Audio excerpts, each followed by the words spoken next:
Only 6 exercises will make you stronger than 99.9% of people. Exercise 6. Barbell Bent Over Row. The barbell bent over row is one of the fundamental pillars for building a strong and functional body. This exercise primarily works the back muscles, including the latissimus dorsi, middle and lower trapezius, and rhomboids. What makes this movement so powerful is its ability to engage multiple muscle groups simultaneously, including the biceps and core stabilizing muscles. A study published in the Journal of Strength and Conditioning Research in 2023 demonstrated that practitioners who incorporated the bent-over row into their training programs showed an average increase of 32% in back strength in just 12 weeks, compared to 18% in those who used only machines. The study also revealed a 43% greater activation of the middle trapezius during the barbell bent-over row compared to other back exercises. A frequently neglected aspect of the bent-over row is its impact on shoulder health. As you strengthen the muscles between the shoulder blades, you create a structural balance that can prevent many common shoulder injuries. In a world where we spend increasingly more time in positions that promote forward shoulders, driving, using computers, looking at phones, this counterbalance is extremely valuable, not only for strength, but for long-term health. To properly execute the bent-over row, position your feet shoulder-width apart. Grip the bar with hands slightly wider than shoulder-width. Slightly bend your knees and lean your torso forward, keeping your back straight and chest open. Pull the bar toward your abdomen, contracting your shoulder blades and keeping your elbows close to your body. Control the movement on the way down, allowing your arms to fully extend without losing tension in your back muscles. The most common mistakes include rounding your back, moving your torso up and down during execution, and using momentum instead of muscle strength. Keep your core engaged throughout the movement to protect your lower spine and maximize benefits. To develop maximum strength, work with 4 sets of 5 to 8 repetitions with challenging loads. Rest between 2 to 3 minutes between sets to allow adequate recovery of the central nervous system and involved muscles. Exercise 5. Barbell Overhead Press. The barbell overhead press is often neglected, with many opting for the dumbbell version. However, when it comes to building pure strength, the barbell offers significant advantages. This exercise primarily targets the anterior and middle deltoids, but also engages the upper trapezius, triceps, and various stabilizers of the core and scapula. The barbell version allows you to lift substantially heavier loads compared to dumbbells, a crucial advantage for developing maximum strength. While dumbbells offer greater range of motion and work more stabilizers, the barbell provides a more stable and predictable movement path, allowing you to concentrate all your energy on the vertical push rather than stabilizing the weights. A study conducted at the University of Oklahoma in 2024 compared barbell and dumbbell overhead press over 16 weeks. Participants using barbells experienced a 21% increase in maximum shoulder strength, while the group using dumbbells had a 14% increase. Even more impressive, post-workout testosterone levels were 17% higher after barbell overhead press, indicating a greater systemic anabolic stimulus. To execute properly, position yourself with feet shoulder-width apart, grip the bar slightly wider than shoulder-width, and position it at clavicle height. Keep your core engaged, chest elevated, and press the bar upward until your arms are fully extended, aligning the bar over your center of gravity. Control the descent and repeat. The most common mistakes include excessively arching your back, projecting your head forward, and not allowing the bar to follow a slightly curved trajectory to accommodate your chin. Many also neglect core activation, which can lead to compensations and excessive pressure on the lumbar region. To maximize strength, work with 4 sets of 6 to 8 repetitions with challenging loads. Begin with an adequate shoulder warm-up to prevent injuries to this complex joint. Beyond strength gains, well-developed shoulders create a more athletic appearance and provide stability for other pushing exercises, such as the bench press. Strength in the deltoids also has direct transfer to everyday and sporting activities that involve pushing objects overhead. Before we continue to exercise 4, don't forget to subscribe to the channel. Having constant access to correct science-based information is what will make you progress in the long term in the world of bodybuilding. Exercise 4. Barbell Bench Press. The barbell bench press is the gold standard for measuring upper body strength. This compound movement primarily engages the pectoralis major, anterior deltoids, and triceps, while recruiting dozens of stabilizing muscles throughout the body. What many don't realize is that a well-executed bench press requires engagement from the legs to the neck. Although the dumbbell bench press offers greater range of motion and is considered safer for the shoulders, when it comes to developing raw strength, the barbell reigns supreme. With dumbbells, you're limited by stability and the challenge of positioning them, while the barbell allows you to lift significantly heavier loads, stimulating more muscle fibers and generating a greater hormonal response. A study published in the International Journal of Sports Physiology and Performance in 2023 demonstrated that athletes training primarily with barbell bench press increased their maximum strength by 37% over 20 weeks, while the group mainly using dumbbells recorded an increase of 24%. The same study identified 23% greater activation of the central chest during the barbell bench press compared to dumbbells. An often underestimated aspect of the barbell bench press is the importance of proper breathing.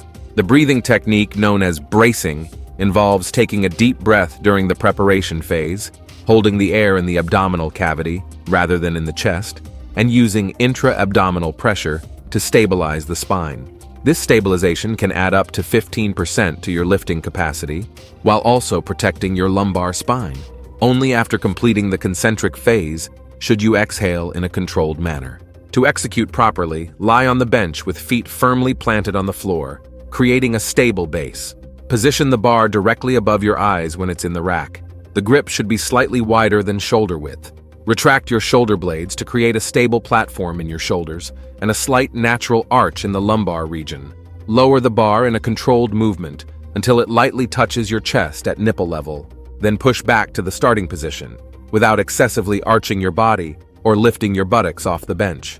Having a training partner for spotting is ideal, especially when working with heavy loads. They provide not only physical safety, but also psychological confidence to push your limits. The most common mistakes include not establishing a solid base with your feet, bouncing the bar off your chest, not contracting your back muscles, and an inconsistent bar trajectory. Many also make the mistake of not using leg tension, which can add significant strength to the movement through what's called leg drive. To develop maximum strength, work with 5 sets of 3 to 6 repetitions with heavy loads, respecting rest periods of 3 to 5 minutes between sets. Including some lighter sets with higher volume, 8 to 12 repetitions, can help build the hypertrophic base necessary to sustain long-term strength gains. Exercise 3. Deadlift. The deadlift is possibly the purest test of human strength. Lifting a weight from the ground is the most fundamental expression of what it means to be strong. This monumental exercise engages virtually every muscle in the body, with emphasis on the spinal erectors, glutes, hamstrings, quadriceps, trapezius, and forearms. The beauty of the deadlift lies in its simplicity and the impressive amount of muscle mass recruited simultaneously. When you perform a heavy deadlift, you're stimulating your body to release significant amounts of anabolic hormones, creating an ideal internal environment for growth and strengthening. A groundbreaking study published in the Journal of Applied Physiology in 2023 monitored athletes performing deadlifts with loads above 85% of their maximum strength. The results were impressive: increases of 211% in growth hormone levels and 87% in testosterone levels immediately after the exercise. Even more significant, the study proved that the deadlift stimulated strength gains even in muscles not directly involved in the movement, demonstrating its systemic effect on total strength development. Besides developing raw strength, the deadlift strengthens posture, develops powerful hamstrings, and builds exceptionally strong forearms and grip. The strength developed in this exercise transfers to virtually any physical activity, from everyday life to the most demanding sports. The use of accessories such as belts and straps has its place in deadlift training, but should be applied strategically. For maximum strength development, reserve these accessories for your heaviest sets. In warm-up and submaximal sets, challenging your body to stabilize itself and maintain grip without assistance builds more solid foundations and more efficient transfers to real-life situations where you rarely have a belt available when you need to lift something heavy. To execute correctly, position yourself with feet hip-width apart, with the bar over the middle of your feet. Bend your knees and hips, keeping your spine in a neutral position. Grip the bar with hands shoulder-width apart, using an alternating grip for heavier loads. Keep your chest up, shoulders back, and initiate the movement by pressing your feet against the floor, extending your knees first, while maintaining the same trunk inclination initially. When the bar passes your knees, push your hips forward to complete the movement, finishing with your body completely erect. The most common mistakes include rounding your back, starting with your hips too low or too high, allowing the bar to move away from your body during the movement, and not properly engaging your core before initiating the pull. Many also make the mistake of pulling with their arms instead of pushing the ground with their legs. To develop maximum strength, work with 3 sets of 3 to 5 repetitions with challenging loads, resting between 3 to 4 minutes between sets. The deadlift imposes a significant demand on the central nervous system. So many advanced athletes perform it only once a week, allowing complete recovery. Exercise 2. Pull-up. Let's start by breaking a myth. If you can't do a complete pull-up repetition, it doesn't mean you should abandon this fundamental exercise. The pull-up is one of the most powerful movements for developing upper body strength, and there are progressions that allow anyone, regardless of current fitness level, to begin reaping its benefits. For beginners, start using resistance bands attached to the bar to provide assistance, or use the gravitron machine available in many gyms. Even if you need assistance initially, by performing the full movement, you'll progressively develop the necessary strength. Many athletes who today perform weighted pull-ups started being unable to do a single repetition. The pull-up primarily works the latissimus dorsi, but also intensely engages the biceps, forearms, rhomboids, lower and middle trapezius, and various stabilizing muscles. It's one of the most complete exercises for upper body development, and as we often call it, the king of back exercises. What makes the pull-up so exceptional for strength development is the power-to-weight relationship it builds. Unlike exercises that isolate muscles, the pull-up teaches your body to work as a unit, developing not just stronger muscles, but more efficient movement patterns and superior neuromuscular coordination. Besides strength benefits, the pull-up develops impressive posture, healthy shoulders, and a strong grip that transfers to other exercises and daily activities. It's also one of the best indicators of relative strength, your strength in relation to your body weight, an important marker of general physical fitness. It's no wonder it's present in military tests. To execute correctly, grip the bar with hands slightly wider than shoulder width, using a pronated grip for greater emphasis on the back. Start with arms fully extended and pull your body upward until your chin passes the bar. Focus on pulling with your back, imagining that your elbows are being pulled down and back. Control the descent to maximize muscle stimulation. Another effective approach for beginners is the isometric contraction method. Hold yourself on the bar at different heights such as top, middle, and bottom of the movement for 10 to 30 seconds in each position. This method develops strength at specific points in the range of motion and builds the muscle endurance necessary to progress to complete dynamic repetitions. The most common mistakes include using excessive momentum, not completing the range of motion, both on the way up and down, and not keeping the core engaged. Many also make the mistake of relying too much on the biceps, when the movement should be primarily driven by the back muscles. For progression, start with 3 sets performing as many repetitions as possible with good form. Training frequency is particularly important for pull-ups. Unlike other exercises that may require prolonged recovery, pull-ups can be trained with greater frequency, especially for beginners. Exercise 1. Traditional squat. The traditional squat is a fundamental movement that places your body under a loaded bar and challenges virtually every muscle fiber and physiological system. The magnificence of the squat lies in its ability to build not only exceptionally strong legs, but also an unshakably stable core and a central nervous system highly adapted to heavy loads. A study conducted by the University of Connecticut in 2024 compared the neurological and hormonal effects of squatting with other leg exercises. The results showed that squatting with a load above 80% of maximum strength produced a testosterone response 134% greater than machine exercises and stimulated the recruitment of 91% of type 2 muscle fibers in the quadriceps, compared to only 63% in leg presses. The squat develops exceptional functional strength that transfers to virtually any sporting or everyday activity. The hormonal adaptations provoked by heavy squats also have systemic effects, benefiting muscle development throughout the body. To execute correctly, position the bar on your trapezius muscles and not on your neck, creating a shelf by contracting your shoulder blades. Hold the bar with hands at a comfortable width, Position your feet shoulder-width apart or slightly wider, with toes slightly pointed outward. Keep your chest elevated. Initiate the movement by flexing your hips and knees simultaneously, as if sitting in a chair. Descend until your thighs are at least parallel to the ground, keeping your knees aligned with your toes and weight distributed across your entire foot. Push through your heels to return to the starting position, keeping your core engaged throughout the movement.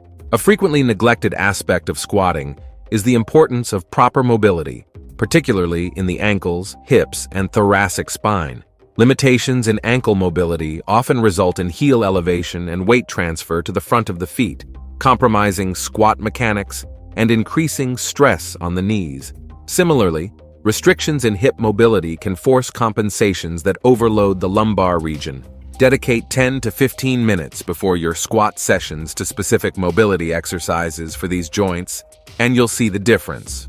Variation in foot width and toe direction can make a significant difference in your performance, depending on your individual anatomical structure. Experiment with different configurations to find the one that provides the greatest stability and strength. Generally, people with wider hips benefit from a wider stance, while those with a narrower structure tend to prefer a closer stance.